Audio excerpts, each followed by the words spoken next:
shouldn't have waited too long to do the second one. You made it hungry.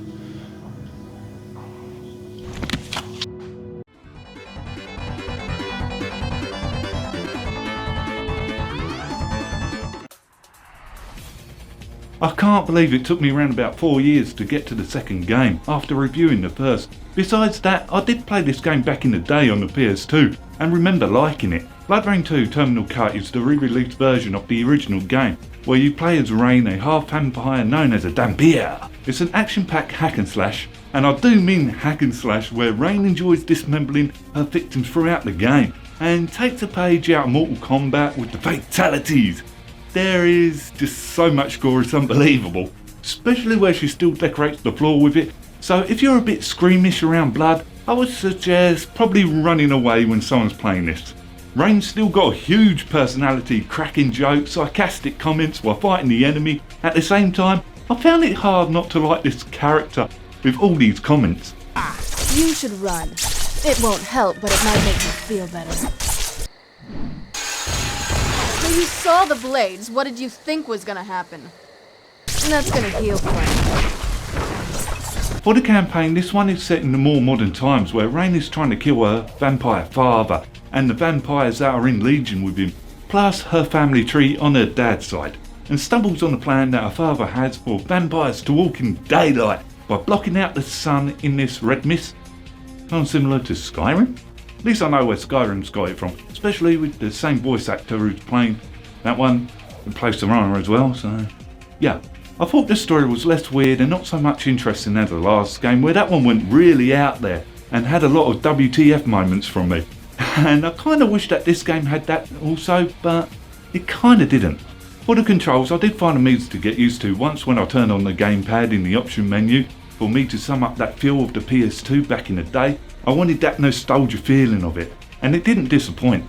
And Rayne also has her trusted blades with her from the last game, and feeding still restores your health, and it's still you can eat buffet again. And there is climbing and acrobatics as well, and a massive amount of spinning around the pole.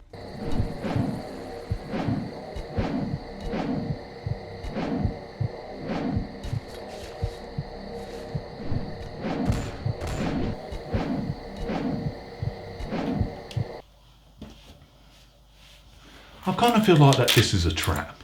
And there are returning abilities like aura vision, what makes a good night and heat vision, and it also shows the marker of the quest.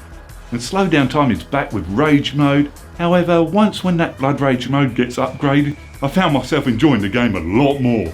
Where the combat got a lot more better, seeing Rayne doing all these sick moves as she slices and dices the enemies and watching their limbs come off. So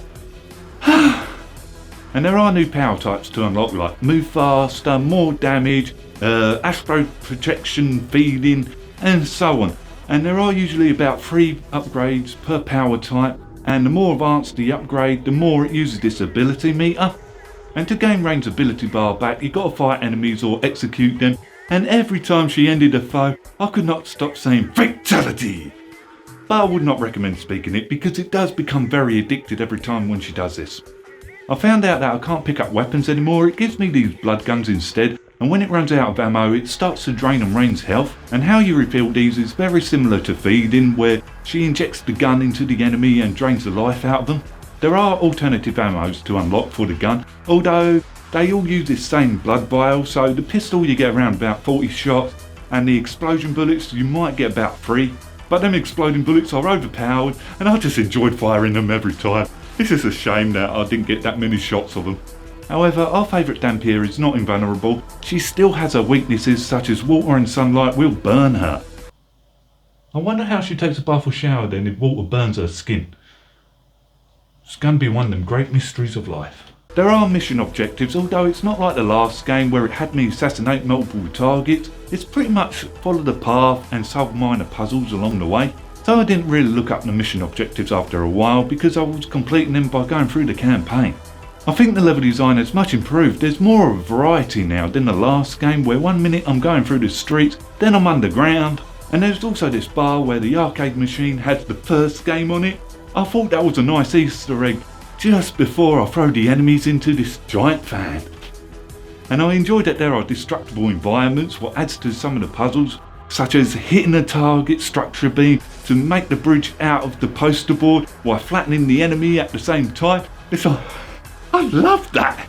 Or throw the enemy with this harpoon chain into something. It plays a bit more of a role this time around than the last game, where there's parts in the game where you got to use this to throw the enemy into stuff, like a rubbish truck or into a blood vat. Cylinder? Open container? Well, this thing, to overload it, for it to blow up, making a new path for you to progress throughout the game. There are hidden vampire lair gates for you to find throughout the stages, what fills up health and ability gauge while Rayne takes a shower in it.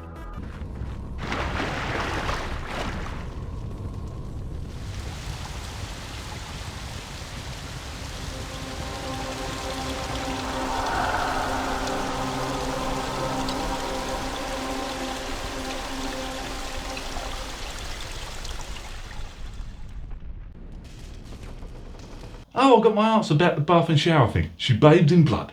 The game does seem to have a difficulty spike when all the vamps come out after the red mist, where I was facing these quick enemies with a sword, and thanks to the slow down time ability, I found out their weakness, so I was super grateful for that, or else I would have been swearing a lot more.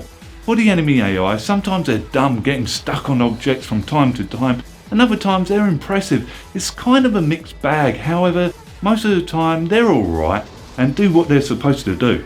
On the other hand, the bosses can be challenging, and the one that stuck out to me is this giant bat thing what threw exploding enemies at me, and I had to catch the enemy and throw him back with Rayne's chain, then rip its heart out. I think this boss was creative.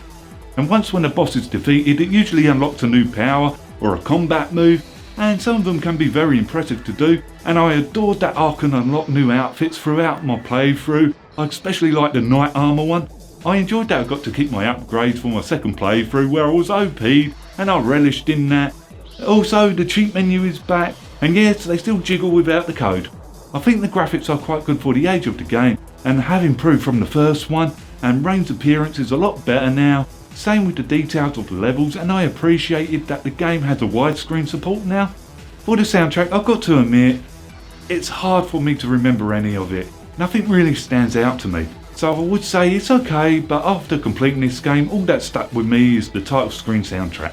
As for characters, there's this guy who I think is a chauffeur, what works with Rayne on missions, who show up from time to time and explain something or says something, and some bosses do get good cutscenes as well, and show off their personalities.